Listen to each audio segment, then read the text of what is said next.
Welcome back to my channel. আপনারা কেমন আছেন? আশা করি সবাই ভালো আছেন, আমিও ভালো আছি। তা আমার চ্যানেলে আপনাদের স্বাগত। এখানে বাটা মাছ কিন্তু আমরা অনেকেই খেতে চাই, আবার অনেকেই খেতে চাই না, কারণ বাটা মাছে অনেকটা কাঁটা থাকে। এখানে আমি বাজার থেকে বাটা মাছ আনার পরে ভালোভাবে কেটে বেছে ধুয়ে নিয়েছি, আর এখন আমি পিস করছি।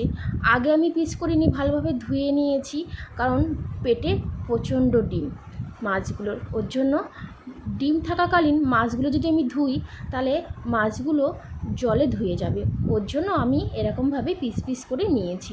এই দেখুন কীরকম ডিম ভর্তি রয়েছে মাছগুলো। প্রত্যেকটা মাছ আমি এভাবেই কেটে নিয়েছি।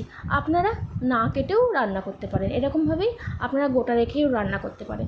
তা চলুন আমরা রান্নাটা শুরু করে দিই।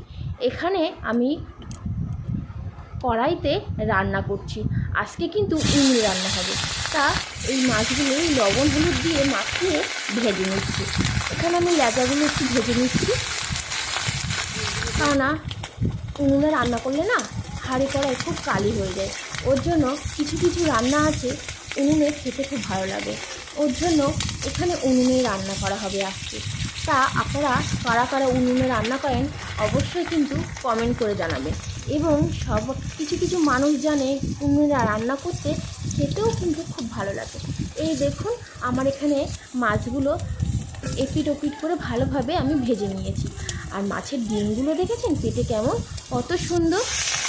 এই দেখুন মাছের ডিমগুলো আমি মাছগুলো দেওয়ার পরে ডিমগুলো কেমন এদিক ওদিক ফাটছে।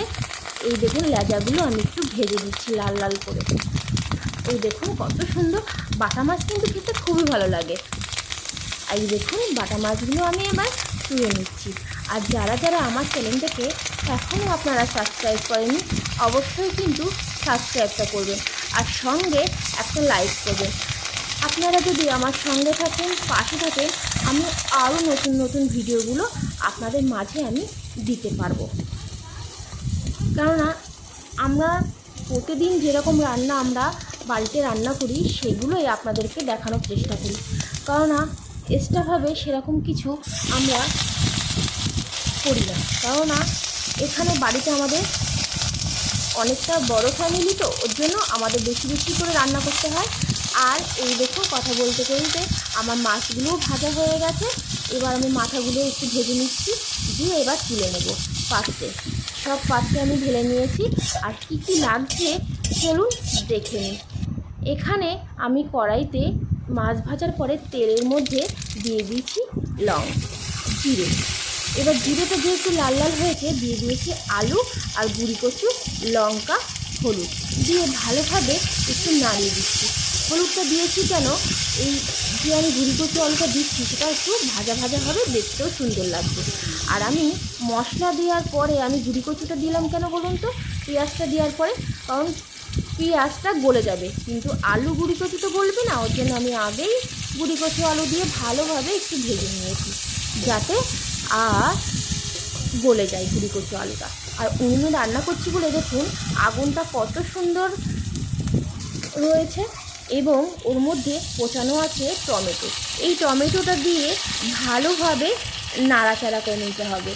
আর সঙ্গে একটু লবণ দিচ্ছি যাতে গুঁড়ি কচু আলুটা ভালোভাবে হয়ে যায়। এখানে আদা আছে, শুকনো লঙ্কার গুঁড়ো, ধনের গুঁড়ো এবং জিরের গুঁড়ো। অল্প মশলায় সুন্দর একটা পাতলা ঝোল। এখানে মশলাটা দেওয়ার পরে ভালোভাবে নাড়াচাড়া করতে হবে, যাতে ভালোভাবে মশলাটা চারিদিকে হয়ে যায় এবং সব কিছু মশলা এই গুঁড়ি কচু আলুর মধ্যে ভালোভাবে মিশে যায়। এই দেখুন অল্প আমি জল দিয়ে দিয়েছি যাতে একটু নাড়াচাড়া করে ভিতরে সব গুঁড়ি কচুটা গলে যায়। অনেক সময় গুঁড়ি কচু সিদ্ধ হতে চায় না, তাই এরকমভাবে আপনারা রান্না করবেন, অবশ্যই আপনাদের গুঁড়ি কচু সিদ্ধ হবে। এই দেখুন নাড়াচাড়া করতে করতে জলটাও শুকিয়ে গেছে। এবার আমি জলটা ঢেলে দেব। এখানে জলটা আমি পরিমাণ মতনই দিয়েছি।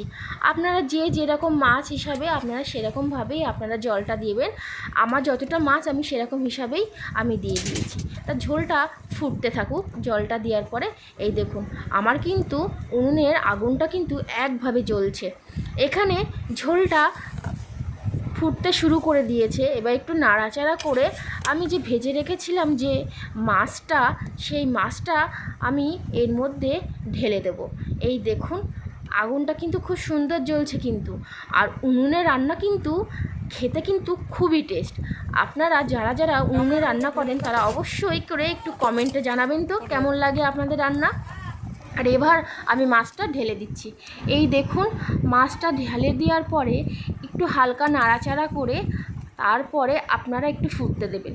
যেই একটু আপনারা একটু ঝোল ঝোল থাকবে সেরকম লবণ মিষ্টি দেখে আপনারা নামিয়ে নিতে পারেন। আমি কিন্তু এর মধ্যে স্বাদ মতন একটু চিনিও দিয়ে দিয়েছিলাম, যাতে আমার চিনি দেওয়ার পরে রান্নার ব্যালেন্সটা ঠিক রাখে। এই দেখুন ঝোলটা অনেকটাই শুকিয়ে যাচ্ছে। এবার আমি নাড়াচাড়া করে একটু পাত্রের মধ্যে ঢেলে দেবো। আপনারা গরমে যারা যারা কষ্ট পাচ্ছেন তারা এরকম পাতলা ঝোল খেয়ে দেখবেন, অবশ্যই আপনাদের ভালো। আর সবসময় তো রিচ খাবার আমাদের পছন্দ হয় না। তা আমার রান্নাটা কেমন লাগলো অবশ্যই কিন্তু কমেন্ট করে জানাবেন। আর সঙ্গে থাকবেন, পাশে থাকবেন, আর সঙ্গে একটা সাবস্ক্রাইব করবেন। আর গরম ভাতের সঙ্গে তো কথাই নেই।